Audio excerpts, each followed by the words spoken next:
So whose wife is she? It's a bizarre question, not to mention steeped in patriarchy and misogyny, as though this woman's only defining characteristics are her marriages, all 7 of them, not to mention her childlessness.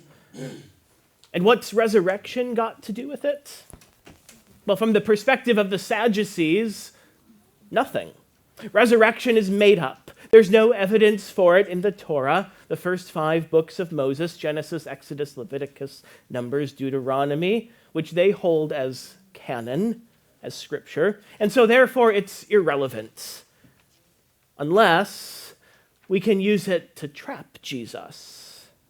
And so the Sadducees fire away with their contrived scenario and bizarre question based on the historical practice of levirate marriage, as described in Deuteronomy 25, by which a man's brother was obligated to marry his widow if he died childless, as a means of carrying on the family name and caring for the widow.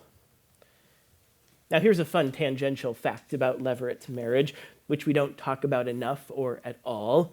If a man's brother decides not to marry his dead brother's wife, then the wife gets to publicly shame him by pulling his sandal off his foot and spitting in his face. Deuteronomy 25:9, look it up. In the case of the Sadducees' made-up scenario, each brother obliges, no spitting required, and each brother in turn dies childless, the poor unnamed widow outliving them all. And so in the resurrection, which mind you they don't even believe in, whose wife will she be? As though even in death, still she is defined only by her husbands, all 7 of them. In classic Jesus fashion, he doesn't exactly answer the Sadducees' question directly. Instead, he offers his own bold assertion and a surprising plot twist. Harkening back to the story of the burning bush, in one of the books the Sadducees do hold as authoritative, in which God reveals God's identity to Moses.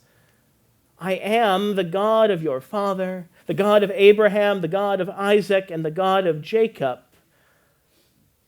Not I was, but I am. For God is not God of the dead, but of the living, for to God all of them are alive.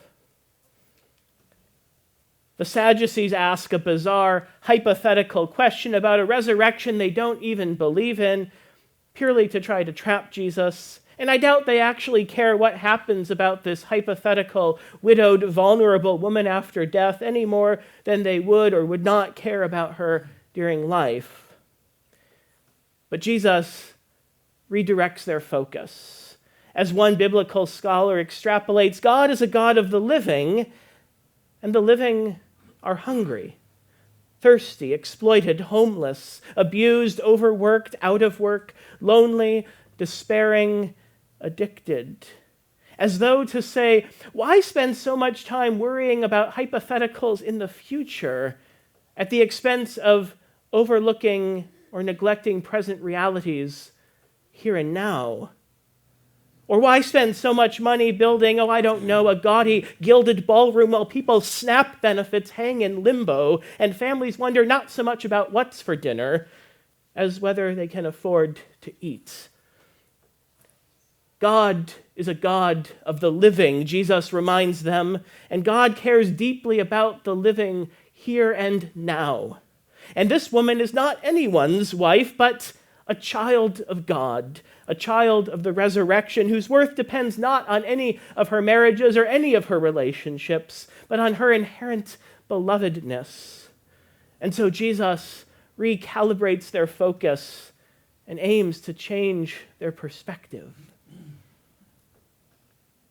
Now, I don't know if Jesus actually changed their minds about their theology of resurrection, but he certainly shut them up.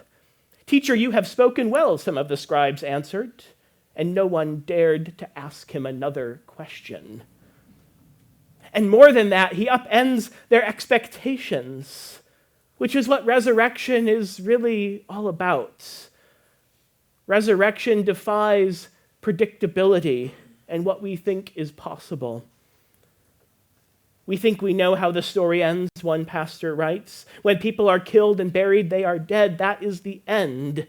The political power and show of the day, the Roman Empire had triumphed, but God, in the act of resurrecting Jesus, was proclaiming, I am not done.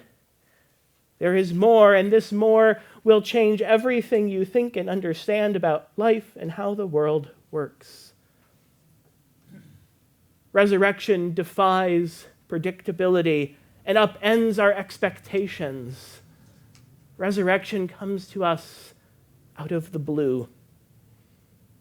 The Sadducees' question presumes more of the same. Jesus' answer interrupts and subverts the status quo. What's resurrection got to do with it? Everything. Where the systems of this world trap us in death and more of the same, or define us by labels not of our own choosing, resurrection offers us God's promise. God is God of the living, and God cares deeply about the living who are sick and hungry, the living who are detained and alone, the living who are afraid and angry, the living who are, above all else, children of God, holy and deeply loved, worthy of dignity and care. On this first Sunday of Advent and throughout this season and beyond, we are invited to practice resurrection, a reality not confined to Easter alone, for every Sunday is a little Easter, and to notice the astonishing ways that God is at work, breaking into our reality in all of its brokenness and messiness, unexpected and mysterious, as the Advent hymn text puts it, upending our expectations of what is possible, catching us off guard, surprising us with grace, surrounding us with unimaginable love, offering us indescribable and certain hope, inviting us to interrupt the systems that have grappled our fellow siblings, showing up for life and liberation and wholeness for all. Resurrection, even in Advent, resurrection out of the blue.